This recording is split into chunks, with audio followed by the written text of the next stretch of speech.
Hello. Do you drive a van for a living? Are you thinking about hiring a van? You need to do walk around checks to make sure your van is not only safe for the road, but also ready to protect your license.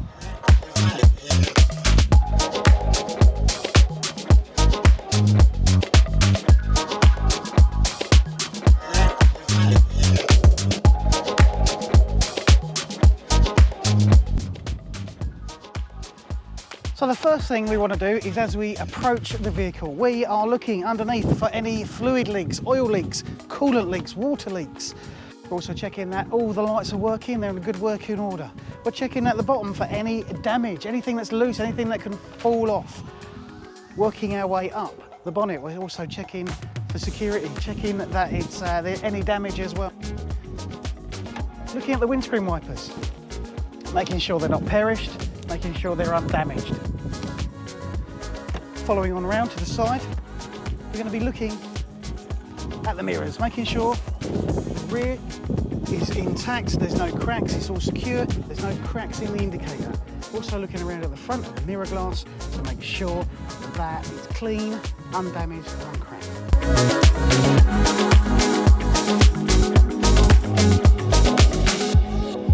One of the most important things you can check are the tyres. You're checking for tears, bulges, chunks out the tyre. You're also checking that there's no cords showing. For £5 on Amazon, you can get one of these, which can save you 3 points on your licence per tyre and up to £2,500 fine. Just insert it into the tread, push down, and it gives you how much tread it is. In the UK, the legal minimum tread depth is 1.6 mil. So that is important to check.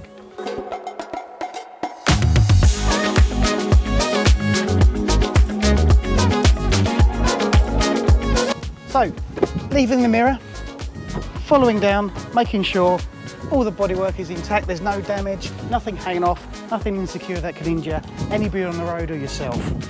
Making sure the lights are clear, again, checking the tyres, checking around there to make sure there's enough tyre pressure in there and they're not flapping.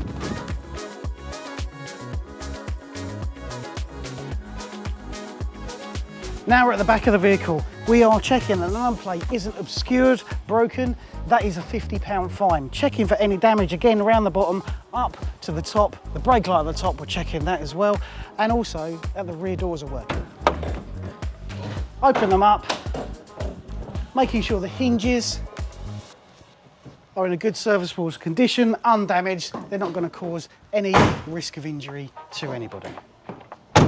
Now, at the back here, we can now get an appointed person to check if your brake lights are working. So, give a thumbs up. We can see that all the brake lights are working. Making sure that the lenses are clear, they're not showing any white light, they're clean, clearly visible. Okay, back to the other side. We are checking again for damage to bodywork. If you spot any damage, you put it down as a defect. Nothing's going to come off. On this side, we have a side loading door. Again, we'll need to check that the door is operating correctly. As we open it, it's on the hinges okay, it's not going to fall off, not going to injure anybody, and there's nothing going to be able to fall out. Moving down to the passenger door, again, we are checking the mirror for any damage, any cracks, that the indicator's working, that the mirror glass is clean, none damaged. While we are at the front, we can check the passenger door.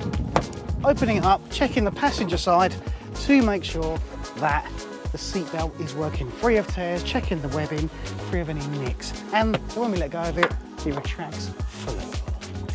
Also, finding where the fuel cap is, we're also checking that there is a fuel cap, that it's secure. Also, on modern vehicles now, we have AdBlue, a fuel additive that you need to check that you have sufficient levels of. Okay, we're back at the front now. Lifting the bonnet, we're going to check underneath for fluid levels. Over here, we have the coolant level, making sure it's above minimum and it's not going to cause you any mechanical issues as you drive along. Over here, we have the screen wash, checking there is enough screen wash in there to keep the windscreen clear and free of debris. Up here, we've got the brake fluid reservoir. making sure that that is in line, we've got enough brake fluid so that we can safely stop. Down on the bottom, we're also looking at the dipstick. Pull that out, checking the oil level, make sure there's enough oil in it that you're not going to risk breaking down or causing a mechanical issue.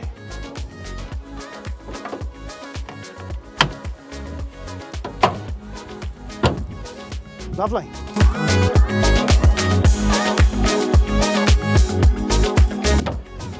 Okay, finally, we can now enter the cabin. But before we do that, check your seatbelt. Check that there's no nicks, tears, frays, that with a sharp tug, it locks and that it retracts fully. Also checking the driver's seat is secure, and if there is a battery underneath the driver's seat, checking that is secure as well. Now, you can finally get into the vehicle.